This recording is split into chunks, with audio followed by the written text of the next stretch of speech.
poner la musiquita. ¿Nos da tiempo a otro? 50-50.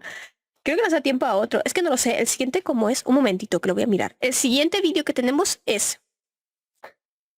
Los empresarios de los videojuegos creen en Santa Claus, de Eurogamer. Bueno, creo que se va a llevar un poquito de tiempo. Quedan 45 minutos para el lanzamiento y me gustaría comentar algo. Pero eso lo puedo hacer luego, ¿no? Después de ver el lanzamiento, antes de terminar el directo. Vamos a vernos, no. Sí, venga. Vamos a intentarlo. Vamos a intentarlo. Hay un motivo... Vamos a intentarlo, son 20 minutos. O sea, aunque me extienda hablando, llegamos, creo yo, ¿eh? Llegamos. Llegamos, gente. Vamos a Hay darle. un motivo muy claro por el que juegos como Highward o Concord han fracasado dramáticamente. Algo que de hecho se aplica también a otros casos flagrantes, aunque ya más antiguos, como Foamstars o aquel inexplicable Anthem. Y no es tan sencillo como afirmar tajantemente que eran malos juegos y ya está. Bueno, en el caso de Foamstars igual sí. El caso es que en muchas ocasiones estos fracasos no son una cuestión de calidad, sino de estrategia. Una estrategia que un montón de desarrolladoras, pero particularmente la Sony de la última década, llevan persiguiendo con todas sus fuerzas. El objetivo está claro, crear el próximo... ¿Eurogamer va a criticar a Sony? ¿Estamos ante un momento histórico? ¿Eurogamer va a hacer una crítica a Sony? Espérate que me tengo que agarrar a la mesa, porque creo que me voy a desmayar. O sea, ¿en serio? Fortnite, el próximo Roblox, el próximo Counter-Strike. Crear juegos que, de un día para otro, reúnen a un montón de fans súper fieles y dispuestos no solo a invertir muchas horas en ellos, sino a gastar también dinero. Crear títulos que se conviertan no solo en fenómenos pasajeros, sino en maneras propias de socializar o de crear para jóvenes y adultos. Y por supuesto, crear juegos que les generen ingresos sencillos y estables durante años. Pero el problema que hay con esto es uno, de hecho, bien gordo. Y es que ese juego que buscan crear no existe. No ha existido nunca jamás en la historia. Ni ahora, ni en 2026, ni tampoco antes. Ellos creen que sí, y ese es el problema, pero no es cierto. La inmensa mayoría de éxitos instantáneos de la industria del videojuego son básicamente de todo menos instantáneos. Son el fruto de décadas de prueba y error, de cambios y de feedback y de modificaciones sobre un concepto, de construir sobre motores y mecánicas que ya existían, de elaborar géneros que ya funcionaban, de personas... Esa no me la esperaba, que saliese el Honkai. Esa me ha sorprendido, ¿eh? Esa me ha sorprendido. Esa no me la esperaba. Más experimentadas y sobre todo influyentes moviendo los hilos y de campañas de marketing masivas. Hostia, y para muestra vamos a analizar el top 10 de juegos más jugados. A ver. El Counter-Strike, tío, el Dota, el PUBG, ¿en qué año estamos? ¿Estamos en 2015? ¿En 2014? ¿En serio? El RAS, el 5M, el Bongo 4, el Apex Legends está en el top 10, ¿en serio? Si yo cada vez que intento jugar digo, ay, es que no se me acaba de... Steam ahora.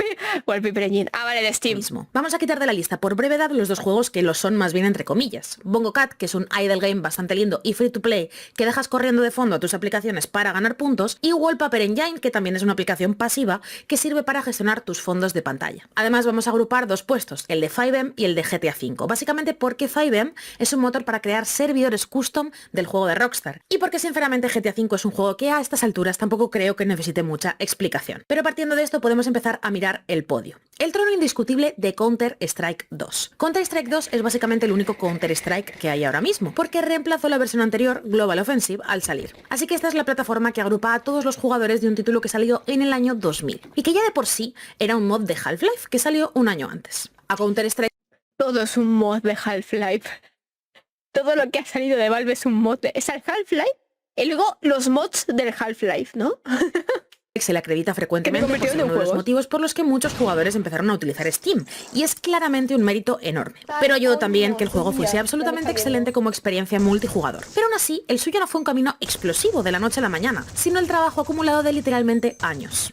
Para estar en la posición en la que está ahora, en la que casi 2 millones de usuarios lo juegan cada día al mismo tiempo, ha pasado por un montón de fases, de modificaciones, ha cultivado una escena competitiva importante y se ha mantenido en contacto con su comunidad durante 20 años. Y es que en su primera beta tuvo 250.000 jugadores, y en su primer mes de lanzamiento originalmente tuvo un total de 700.000. Para la época era impresionante, pero es el trabajo continuado durante los años lo que le ha llevado a estar donde está a día de hoy.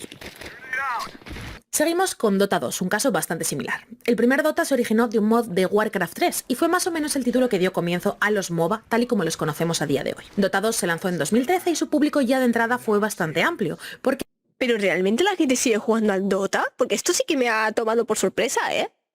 Esto genuinamente me ha tomado por sorpresa. ¿La gente sigue jugando al Dota? Porque esto sí que me ha sorprendido, ¿eh? Que apelaba tanto a los fans de Blizzard, porque el juego se había originado en Warcraft, como a los títulos de Valve como Team Fortress o incluso el propio Counter-Strike, porque Gabe Newell compró la marca y financió el desarrollo de esta segunda entrega. De nuevo, parte del secreto de Dota está en la profundidad de sus mecánicas y en lo novedoso y adictivo de su idea, pero también en que tenía una base de jugadores establecida prácticamente desde que salió. Slay Spire 2 es quizás el caso más esperanzador y sorprendente de todos ellos, y aunque sus grandes cifras se deben en parte a que acaba de lanzarse, nos consuela un poco ver la lista un juego cuyo único mérito es ser un juego excelente, aunque con un pequeño giro. El primer Slay Spire se lanzó originalmente en acceso anticipado en 2017 y tuvo una subida a la fama muy lenta. De hecho, los desarrolladores cuentan que en las primeras semanas después de estrenarse vendieron 2000 copias nada más. Después de que varios youtubers hablasen y jugasen el juego y especialmente tras un repunte de ventas en China, el título fue cogiendo algo de tracción y acabó consiguiendo 500.000 de copias en 2018. Para su lanzamiento en consolas se superó el 1.000.000, una cifra que a juzgar por los números de la secuela ya se ha superado ampliamente en la primera semana. ¿Cuál es el secreto? Simple y llanamente, hacer un juego que la gente quiera jugar y que quienes lo jueguen piensen, quiero más de esto y voy a jugar más en cuanto se lance. ¿Y cómo se hace un juego así? Esta es la cosa.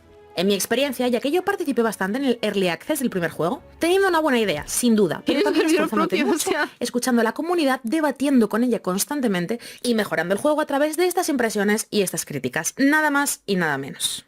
En un tercio diferente me gustaría llamar la atención sobre otro de estos juegos. Uno que de hecho se suele nombrar mucho en las conversaciones sobre éxitos instantáneos, que a día de hoy se encuentra básicamente todos los días en el top 5 de juegos más jugados de la plataforma. De hecho, y como curiosidad, Rust era uno de los juegos a los que Highward se quería parecer. Algo que personalmente a mí me hace mucha gracia porque el juego no tiene nada de rápido. Estuvo 5 años enteros en acceso anticipado. Al mismo tiempo, y aunque pueda parecer que Rust ha salido de la nada, también nos interesa saber que el juego está desarrollado por Facepunch Studios, que si no os suena es el estudio de Gary Newman.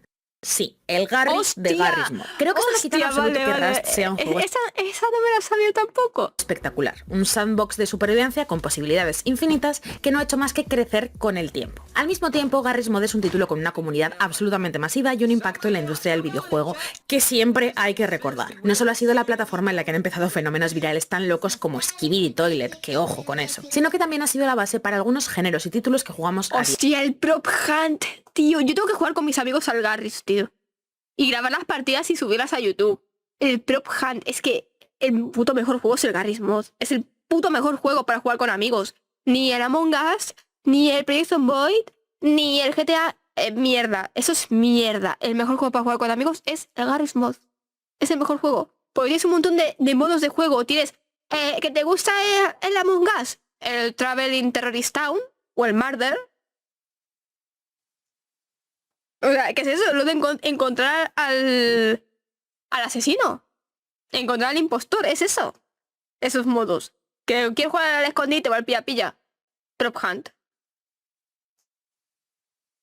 También está lo del Death Run. Que a mí me gusta mucho el Death Run. Me lo paso pipa. El Death Run es buenísimo para jugarlo con amigos.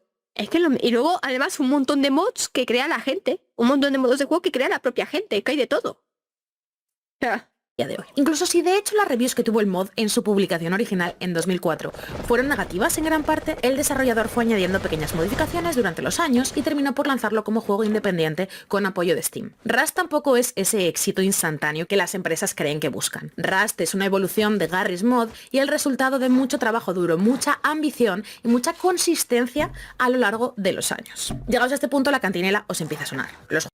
Yo jugué, cuando empecé en YouTube hace 300 años, yo jugué al Garry's Mod con Manola, con DJ Manola, que él ha jugado con Celen algunas veces.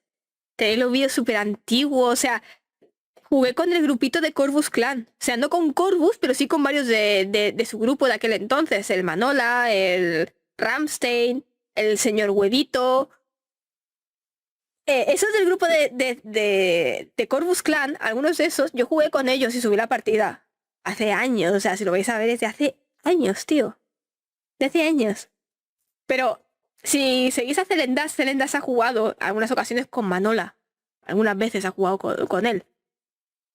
Aquellos tiempos, mozos, aquellos tiempos. Creo que pocos de ellos se siguen dedicando a YouTube a día de hoy. Creo que poquitos.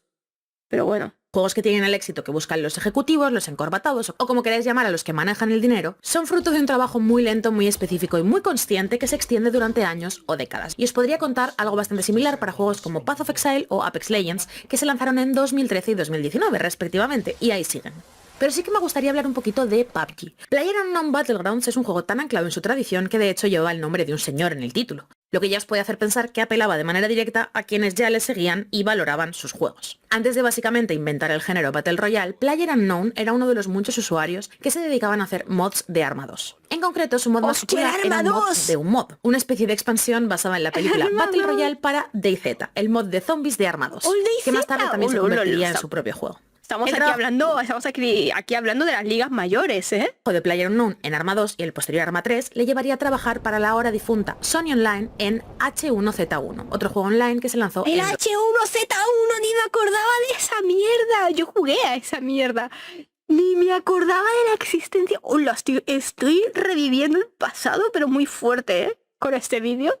2015. H1Z1 tuvo una recepción un poco regular, pero llamó la atención de la compañía coreana Krafton, que quiso financiarle al programador el desarrollo de su propio juego independiente, que esta vez sí que tuvo éxito, aunque un éxito peculiar. Si miramos su historial de jugadores, en su lanzamiento PUBG tuvo 65.000 jugadores, cifras que a día de hoy lo habrían marcado como un fracaso inmediato. En lugar de eso tuvo un progreso consistente y exponencial, hasta que años más tarde llegó a su pico de popularidad máximo en 2018 con más de 3 millones de jugadores. ¿Ha conseguido PUBG volver a esas cifras de nuevo? No, nunca jamás, ni por accidente. Pero sí que ha hecho un muy buen trabajo en estabilizarlas.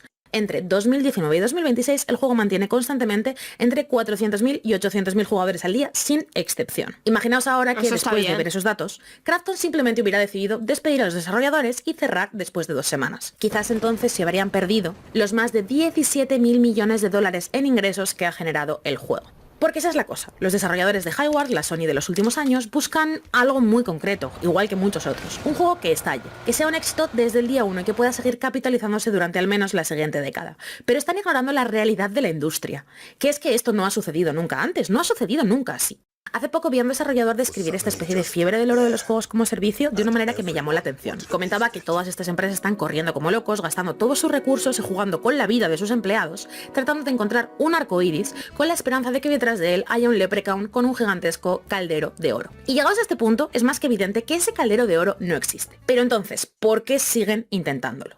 Para encontrar la respuesta tenemos que mirar la situación desde otro ángulo, y es que a pesar de que a veces los jugadores nos cuesta un poco pensarlo así, para los ejecutivos, para los emprendedores y para quienes invierten dinero en los videojuegos, esta es una industria fundamentalmente tecnológica. Y hay ciertas ideas y conceptos que tienen mucho peso en este ámbito. En concreto, hay ciertas retóricas heredadas de Silicon Valley que han ido erosionando poco a poco la manera en la que muchos piensan en los juegos y especialmente en los juegos como servicio. Un juego como servicio es un concepto relativamente reciente en la historia del medio y tiene unas características muy diferentes a los juegos clásicos. Cuando se lanza un juego offline, los costes del título son más o menos una suma exacta. Los costes de desarrollo, los de distribución y los de marketing. En los últimos años, a esto se le han añadido los costes de un soporte post-lanzamiento que en casi todos los casos, y salvo en los casos de las empresas muy grandes, es muy limitado. Se lanzan parches o se añaden mejoras durante un tiempo y después se descontinúan.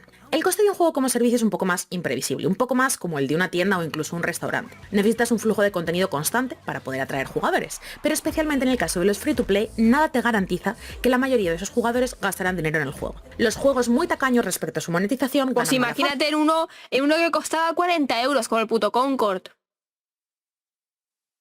No, es que yo creo que ese juego ni gratuito. O sea, si tuvo la demo gratuita, si no recuerdo mal, y también no lo jugó nadie. Y la demo la pusieron gratuita. Los demasiado generosos dan menos ingresos. Un juego exitoso necesita poder alojar a cierto número de jugadores, pero esos jugadores tienen necesidades e implican unos costes de servidores y de soporte. Lanzar un juego offline que no funciona significa que se van a generar pérdidas y a grandes rasgos, y con notables excepciones, eso es lo que hay, pásatelo guay. Lanzar un juego online, un juego como servicio que no funciona, no solo implica que no vas a recuperar el coste de desarrollo, sino que puedes endeudarte todavía más si continúas dándole soporte, pero la comunidad no responde. Es por eso que la industria parece sumida en un pensamiento particular, uno que, como os comentaba, está muy de moda en la Silicon Valley de hace una década. Se trata de la filosofía de fallar rápido, fallar barato, fallar frecuentemente. La idea de que la mejor manera de crear un negocio exitoso es aprender a base de prueba y error. Lanzar ideas, ver cómo fracasan y extraer enseñanzas de eso, evitando perder más dinero con algo que ya se ha visto que no funciona. Esta perspectiva ha sido defendida, entre otros, por Mark Zuckerberg de Facebook, por Jeff Bezos de Amazon o incluso por empresas como Netflix. Pero hay varias cosas a considerar aquí. La primera es que ya en su momento la propia propia idea tenía bastantes detractores, que señalaban que básicamente lo que yo estoy entendiendo aquí, básicamente esta chica está diciendo que no debieron cerrar los servidores de Concord. Que a lo mejor Concord solamente necesitaba tiempo para brillar. Que cerraron demasiado rápido juegos como Concord cuando les deberían haber dado más tiempo. Porque ha habido otros juegos que no han tenido muy buenos números y luego han pegado un boom. Como ha sido el caso del Rust, que lo ha puesto ahí. Yo es lo que estoy entendiendo. Es lo que estoy entendiendo, porque está diciendo, sí, pero es que esta idea de cerrar... Mira lo que está poniendo aquí. Esta idea de prueba y error es una idea que ya Silicon Valley ya descartó porque no sé qué.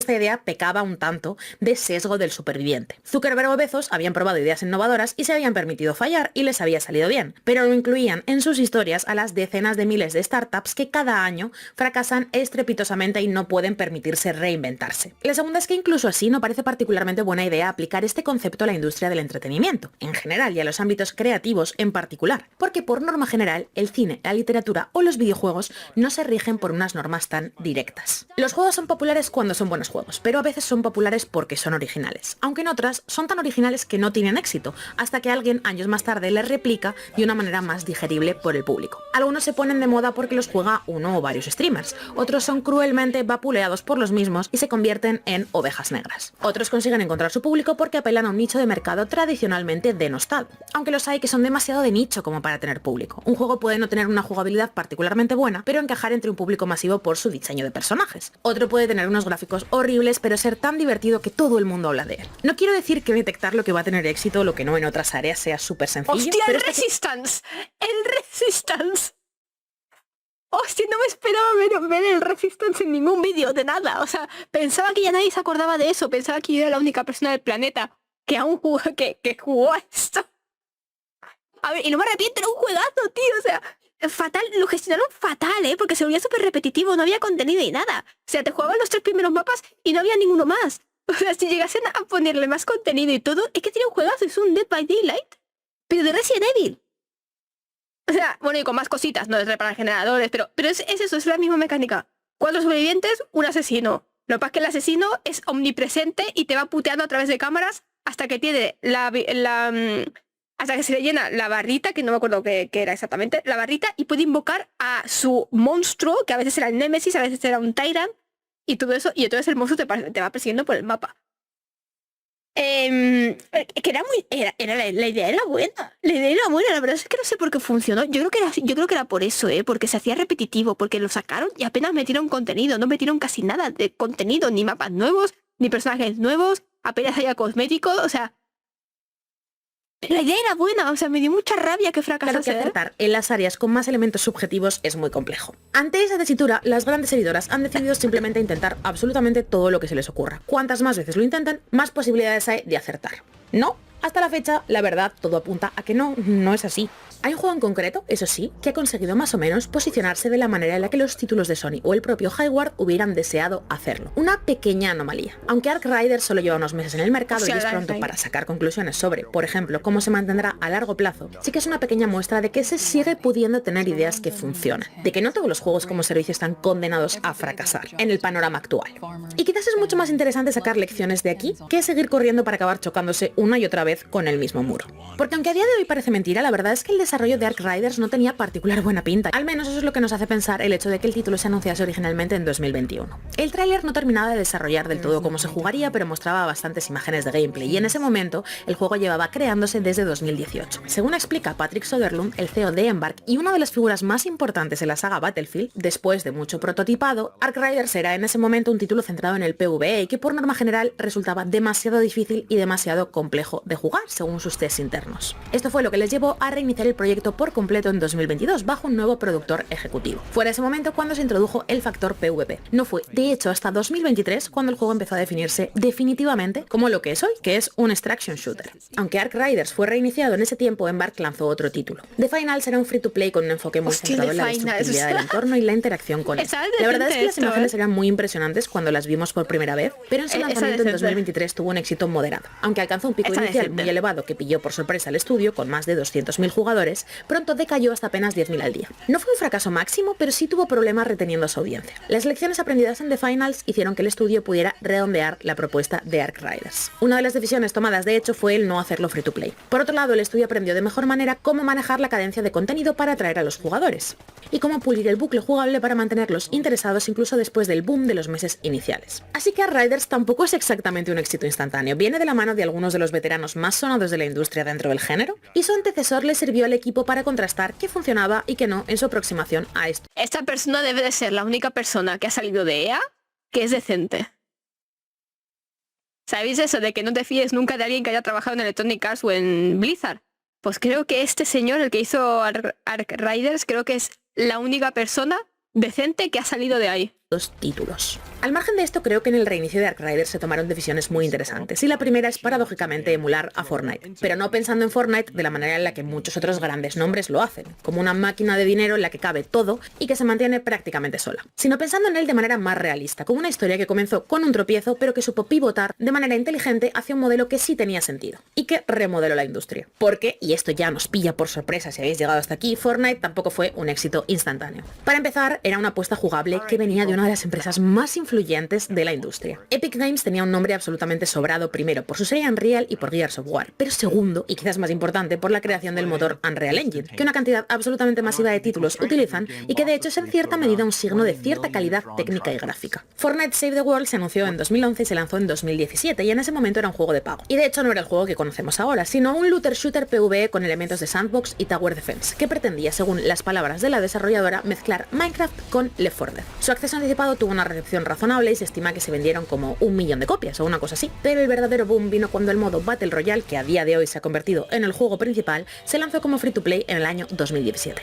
Fortnite no se convirtió en un Battle Royale de manera azarosa, y aunque sea el eslabón más representativo del género ahora mismo en el mainstream, tampoco podríamos decir que lo inventó. De hecho, en el momento había bastante conversación sobre que este modo era un poco un clon de PUBG. ¿Y por qué se fijaron en PUBG? Pues en mi opinión porque PUBG tenía dos cosas: una base de usuarios dedicada y una idea de juego que era innovadora y, de manera comprobada, que funcionaba. PUBG era lo suficientemente popular como para entender que el género y sus modos de juego tenían recorrido, pero no era un juego absolutamente mainstream. Epic, que como nos han demostrado cosas como la Epic Games Store está dispuesta a invertir dinero y recursos en probar sus modelos a largo plazo, decidió plantearlo como juego gratuito frente a PUBG, que en ese momento era de pago. Hay más cosas que influyeron en el éxito de Fortnite. Su peculiar estética cartoon lo planteaba como un juego más family friendly que PUBG, y el hecho de ser gratuito y que posteriormente se pudiera jugar en móviles y plataformas más enfocadas a este público como Switch hicieron que atrajese a una audiencia muy joven, una que frecuentemente está más lejos de los lanzamientos de pago por no disponer de recursos. De la misma manera que Fortnite se fijó en PUBG o que Valorant se fijó en Counter-Strike, por ejemplo, Arkriders se fijó en Escape from Tarkov.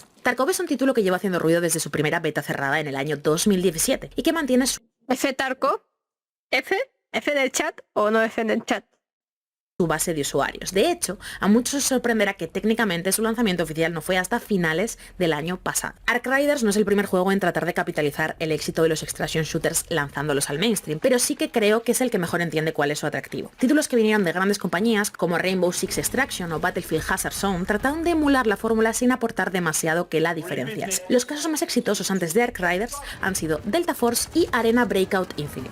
Ambos juegos pelearon por hacer exactamente lo mismo que Fortnite con PUBG, establecerse como una alternativa free to play al juego base. Pero en un mercado más competitivo, el público también ha tendido a percibirlos más como simples clones y ya está. Arkriders es un 50-50. Un juego que emula el género y el éxito de Tarkov, pero también que añade lo suficiente de su propia cosecha como para que sea, primero, reconocible como diferente en un vistazo, y segundo, para sentirse innovador y expansivo. Una de las decisiones más controvertidas a este respecto fue la de establecer el juego como una experiencia en tercera persona en lugar de en primera, como todos los demás títulos del género. Además, Arkriders pone especial hincapié en detalles como el spawn, mucho más aleatorizado dentro del mapa, o los enemigos, que son más importantes y tienen una IA pensada para obligar al jugador a no permanecer nunca estático. Importante también es el hecho de que Arkriders provenía de un lugar de cero expectativas. A diferencia de Highward o Concord, por ejemplo, que ya tenían mucha conversación a su alrededor antes de plantear su fecha de salida, Arkriders simplemente planteó un par de betas cerradas, pero muy sencillas de acceder, que permitieron que fuese creciendo el entusiasmo poco a poco, que se corriese la palabra entre los jugadores. Como el hecho de que se fijaron de verdad en el género en el que se basaban y en el público al que aspiraban, eso les hizo conformar una experiencia muy divertida y llamativa desde el primer instante, y la recepción fue extraordinaria. Aunque es un juego muy reciente y todavía está por ver qué tal retiene el público a lo largo de los meses y de los años, lo cierto es que que por el momento es de esperar que el juego siga teniendo éxito durante mucho tiempo. Y también es probable que en algún lugar haya un estudio pensando que el éxito de Arkriders es algo que quieren emular. Pero en ese proceso a lo mejor se pierden todos estos matices. Tal vez se piensa que crear un buen juego es tan sencillo como insuflarle un montón de dinero y ya está, o copiar una idea ya existente en un mercado sobresaturado. Es de esperar que los títulos que salgan en 3-4 años, que hayan analizado la situación de Arkriders y lo hayan interpretado así, también fracasen. Y también es posible que haya otros juegos, otros estudios, que pasen por un proceso así de complejo, de prueba y error, de prototipado, de diseño, de relación con los usuarios y tengan un amplio éxito. Cuando esto suceda, muchos correrán a pensar que ha sido por arte de magia, que nadie podía esperarlo, que ha sido un éxito inesperado de la noche a la mañana. Pero nosotros, los jugadores, como mínimo, entendemos que las cosas no son así y que van a seguir sin serlo, por mucho que ciertas fuerzas de la industria lo intenten. Mira, esto, el puto Doritos, tío, ¿cómo nos la metió el Doritos, cómo nos la metió? Una y otra vez. ¿Por qué ser miembro? Antes lo evitaba y ahora lo busco. La cantidad de gases que genera mi cuerpo ha descendido drásticamente desde que soy miembro. Ay, esto. Bueno, pues, uy, aquí está. Quedan 15 minutos. Voy poniendo lo de la NASA. A ver, es que alguien lo ha dicho antes por el chat. Es muy difícil, prácticamente imposible, sacar un éxito de cero. Todos tienen, o sea, cuando digo de cero, me refiero a que tampoco te has basado en ninguna idea. Porque, por ejemplo, el Expedition, porque a lo mejor a alguien se le viene a la mente el Expedition, pero es que el Expedition sí que ha sido un éxito, pero no ha sido de cero. El Expedition creo que su género, o sea, su estilo y todo eso lo sacaron de otro. Si no lo recuerdo mal.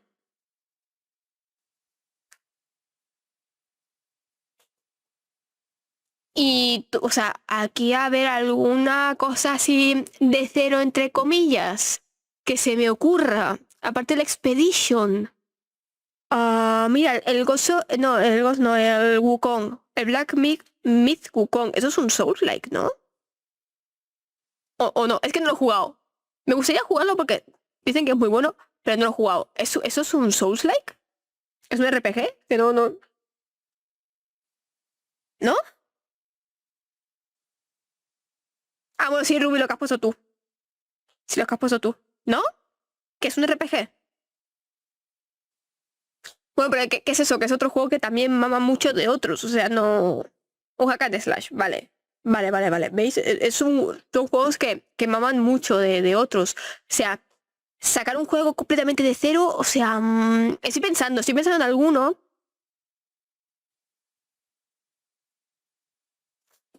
Estoy pensando en alguno, pero es que no se me ocurre ninguno. Es que ni éxito ni no éxito. Es que a día de hoy sacar un juego completamente de cero es difícil, ¿eh? O sea, aunque no sea un éxito, da igual, sacar un juego. O sea, sacar como concepto, sacar un juego nuevo de cero, una IP nueva de cero.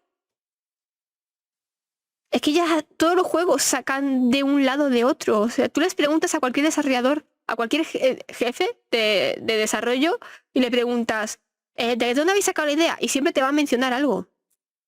Mira, a lo mejor de 000, creo que no sabría deciros. El Reka. El Reka es un juego, por cierto, juegazo. A mí me encanta este juego. Es un juego que no sabría cómo definirlo. ¿Qué tiene puesto aquí? Anticipado, construcción, un jugador. Vale, este juego es un juego que se inspira en la leyenda de Baba Yaga. No sé si os sonará. Baba Yaga era una bruja que vivía en una casa con patas, que su casa tenía patas. Y la casa se movía y todo eso, vale. Pues es un juego que trata sobre eso, sobre que tú vas a ser la nueva Baba Yaga y tienes tu casita con patitas y la puedes decorar y puedes construir y vas viajando por el mundo pues completando misiones con tu casa, con la casa a cuestas. Claro, no sé si esto está sacado de otro lado, o sea, aparte de la leyenda de Baba Yaga, aparte de que se ha inspirado en la leyenda de Baba Yaga, a nivel videojueguil, a ver, no me sale aquí similar a otros,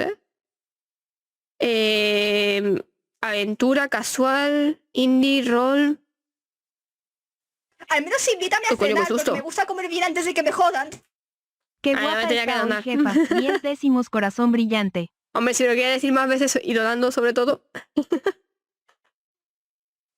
Está muy bien el juego. Ya veis que el estilo gráfico que tiene es así también... ¿Cómo decir? No es cartoon. Cartoon como tal no es, ¿no? No sé si es estilo cartoon.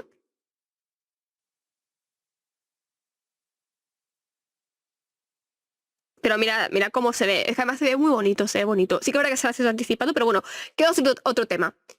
Que ves, vas con tu casita a cuestas y vas por los distintos mapas, haciendo misiones. Puedes customizar el personaje y todo eso está muy bien.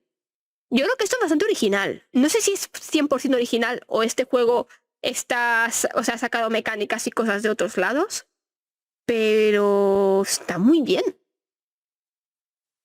¿Que será un éxito? Pues no lo creo. Es un juego indie que es para un público muy de nicho. Es para un público muy de nicho. No sabría deciros. Pero está muy bien y está hecho de cero. Voy a ir poniendo esto.